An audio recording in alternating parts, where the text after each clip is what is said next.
Right, finishing off this head.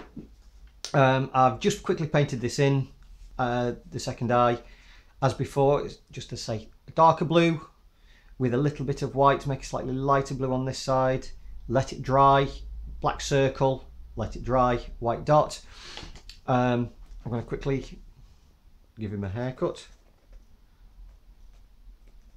Ooh, let's spin it around. If any bits come off, it doesn't matter too much. I can just glue them back down again. It's quite tricky doing this because sometimes it's so much easier when I can actually do it when I'm not filming. But then you don't get to see what I'm doing. Right. That will do for now.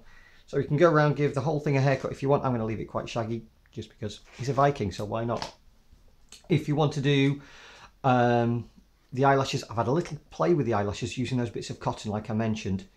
Really fiddly. I'm not sure I'd bother with that. If you've got the patience and you want to make it work, you can do, but for this face in particular, I really don't see the point. So this is where I've got to. All the hair's glued down. I've gone back, I've had to re-glue a few bits that came up. I expected that, not a problem. We've talked about there, making the basic shape for the helmet. Covered it in tin foil. That'll be stuck down there. I've got this bit. And I've got this bit, so I've got my extra pieces of tinfoil. The other thing I did, just for other types of helmet, folded over a piece of card so they're symmetrical. Then I put a slot down either side, so I did it when they were both together, put a little slot in, and that way when you go like this, in fact I'll do it this way around so it's the mirror image, you get that slight bend. And if I wanted to do it more of a Roman style helmet, I can do that. Or even if I wanted to do, if you're doing Greeks, this would work really well for the Greeks as well. You could make a Corinthian style helmet where you'd have that, plus the nose guard. So you could do that. Be imaginative, be creative, do whatever you fancy. I'm not using these, I just thought I'd demonstrate with that. So to make my helmet, all I'm going to do is I'm going to make sure this is nice and central. Because that's not the neatest edge, I'm going to allow this edge, which is neater, to hang a little bit lower so it looks tidier, and I'm going to just tape that on there. Oh, steady, keep it tidy.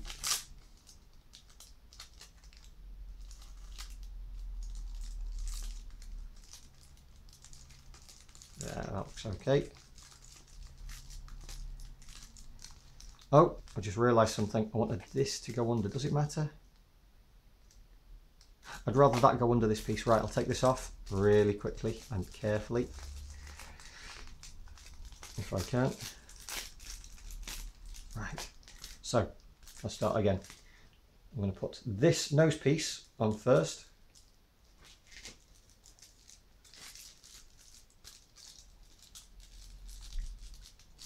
Got it bent over ready.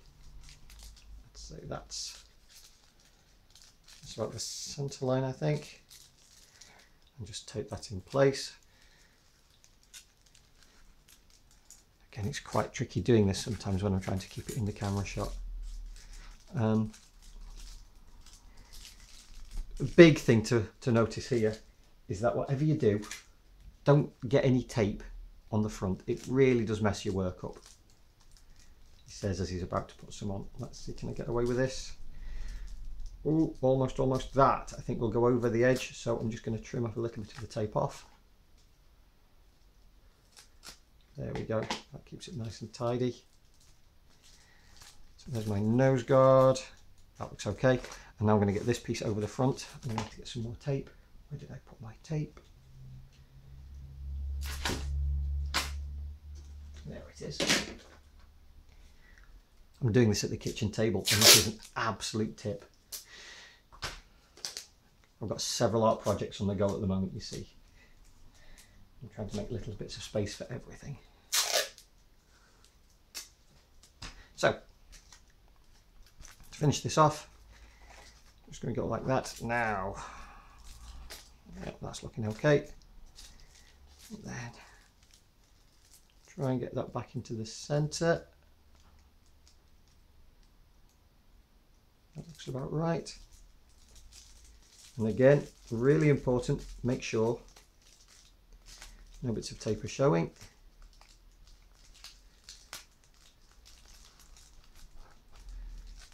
Really press down that tape, give it a really good bond. That's not going to go anywhere now.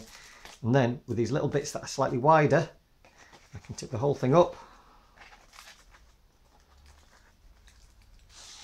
Oh, an extra pair of hands would be useful. I've got 2 bits of tape, fantastic. And they are just going to curl round the back of the head. I'll curl them round ready.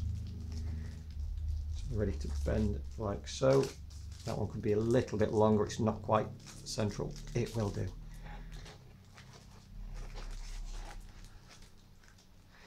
So on the back of the head, tape it in here, tape it in here. Oh, and there is one more thing I've done. I don't know if I've mentioned this, I can't remember. Make sure that does not go around the front, whatever happens. That would spoil my work. Because I've done a Viking who did have some pretty fancy hair, I had to get some help on this because I don't actually know how to do a plait. But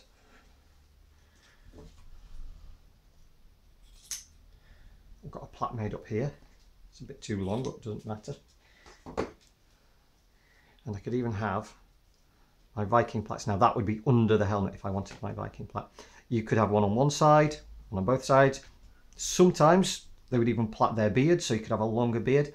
If you want to do a really, really big beard, put another piece of cardboard underneath, backfill it with a load of the tissue and the glue to really bulk it up, and then wrap more of the wool or whatever it is you've got around it. As I say, you can use string, you can use wool, whatever it is you fancy. I am going to put this in, and I'm going to just stick this under the helmet.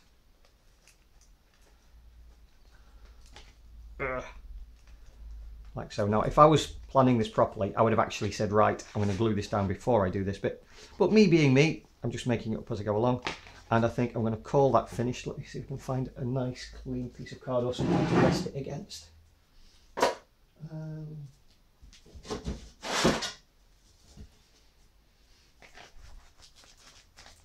Very carefully. And that